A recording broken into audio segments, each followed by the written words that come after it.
Selamat datang di acara Jelajah Kuliner episode Cerita Rasa. 欢迎收听美食无国界. Apa kabar para JK lovers, para Jakers? Semoga sehat sejahtera selalu jiwa dan raga.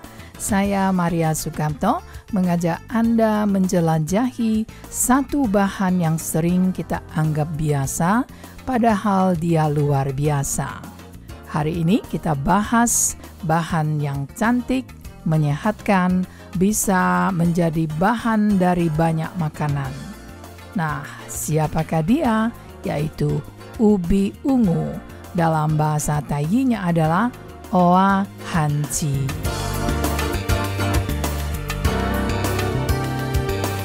Di Taiwan, ubi ungu menjadi bahan untuk kudapan seperti bubble tea, kudapan dessert bar, bahkan pie modern.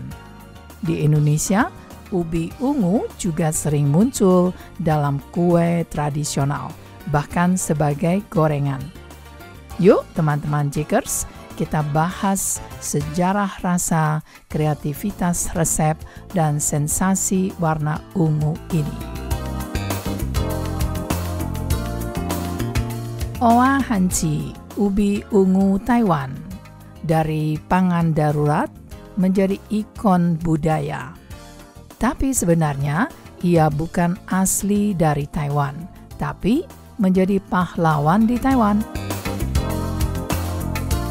Ubi ungu dibawa ke Taiwan oleh Belanda di abad ke-17. Jadi meskipun ia adalah pendatang, ia cepat menjadi penyelamat saat masa kelaparan. Bisa tumbuh di tanah miskin, tahan cuaca, dan bikin perut kenyang.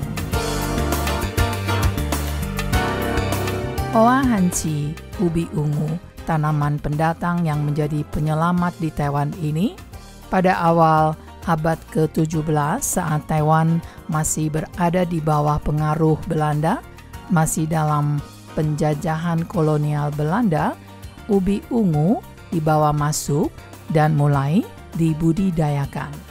Dalam masa-masa sulit, terutama saat kelaparan, ubi ungu jadi penyelamat. Ia tumbuh di tanah yang miskin, unsur hara, tetap kuat walau cuaca tak bersahabat. Ini membuatnya jadi bahan pangan utama bagi masyarakat Taiwan dan perlahan-lahan masuk ke dalam memori kolektif rakyat Taiwan. Warna ungu itu kuat dan bukan cuma cantik. Warna ungu pada ubi berasal dari antosianin, sebuah antioksidan yang super sekali, baik untuk jantung, otak, dan kekebalan tubuh. Makanya ubi ungu disebut juga sebagai superfood dari Asia. Jadi, ubi ungu Taiwan ini bisa disulap menjadi apa saja. Misalnya menjadi bola-bola mochi, cake roll atau kue gulung ungu, bubble tea, biskuit, bahkan mie dan bihun dari tepung ubi. Biasanya menjadi campuran dalam tepung terigu. Taiwan aktif mengembangkan varietas dan promosi ubi ungu dan juga produk-produk pertanian lainnya ke pasar internasional. Tujuannya tentu saja untuk membantu para petani lokal melestarikan sejarah, juga memperkenalkan rasa Taiwan ke dunia internasional. Nah, ubi ungu kalau dijadikan kudapan bisa jadi apa saja. Kalau di Indonesia merupakan kudapan lembut dari desa hingga kota.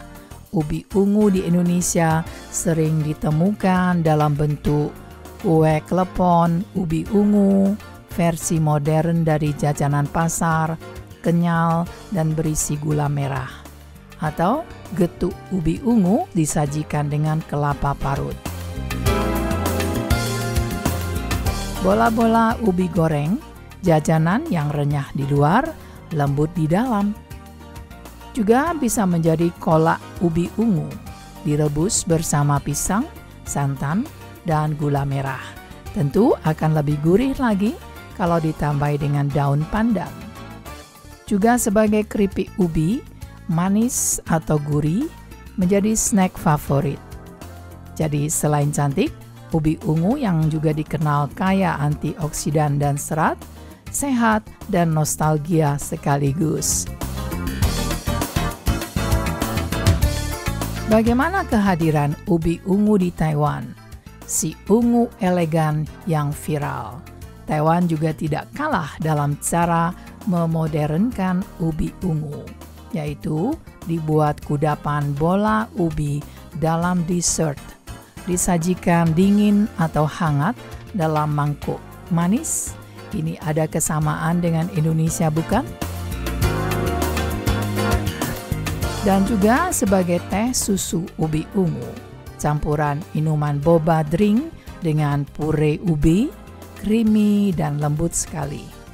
Juga sebagai kue gulung ubi ungu, cantik untuk afternoon tea. Juga kue mochi ubi ungu yang digoreng. Jadi bukan mochi yang bulat, tetapi kue mochi ubi ungu ini kemudian dipres menjadi pipih lalu digoreng. Menjadi suatu kudapan yang bagian luarnya crispy, dalamnya lengket dan gurih sekali. Juga dibuat ubi ungu kukus sebagai camilan begitu saja. Ini banyak dijual di convenience store sebagai camilan sehat. Jadi mudah sekali kita beli. Di Taiwan, ubi ungu dianggap superfood, tapi tetap bisa tampil elegan dan kekinian. Nah, teman-teman, sekarang kita mampir ke dapur Maria. Kita membuat 3 resep dari ubi ungu. Pertama, kita membuat puding ubi ungu dengan santan lapis. Lapisan bawah, ubi ungu kukus yang dihaluskan, ditambah dengan santan dan agar-agar. Lapisan atas, susu segar dan sedikit vanila. Sajikan dingin dalam cup yang bening atau dalam gelas kaca yang agak tinggi. Kelihatannya cantik, lembut, dan tentu sangat gurih dan enak sekali. Nah, di sini Anda menemukan tidak ada gula, sebab ubi ungu sendiri sudah manis. Jadi mari kita mencoba memakan kudapan tanpa tambahan gula dan menikmati rasa manis dari bahannya. Kita membuat bola-bola mochi ubi ungu isi gula Jawa, campuran puree ubi ungu dengan tepung ketan, lalu isi dengan gula aren. Kita bentuk bola-bola, kita goreng atau kita kukus. Dan setelah itu dimakan begitu saja dengan ditaburi dengan wijen yang sudah disangrai. Ini perpaduan Indonesia dengan tekstur khas Taiwan. Dan juga kita membuat roti kukus ubi ungu gaya bento Taiwan. Campuran adonan roti manis dengan ubi ungu halus. Kita kukus dengan cetakan bento lucu. Ini cocok untuk bekal sekolah sehat anak-anak dan juga lucu kalau kita membuatnya dalam cetakan yang lucu-lucu. Nah, teman-teman, ubi ungu itu bukan cuma soal warna, tapi soal keseimbangan antara modern dan tradisional, antara kesehatan dan kenikmatan. Dari pasar tradisional sampai ke kafe-kafe, ubi ungu selalu berhasil tampil beda. Apakah Anda punya resep ubi ungu? Kirimkan ke Dapur Maria. Kita jumpa lagi dalam jelajah kuliner pekan depan. 再见。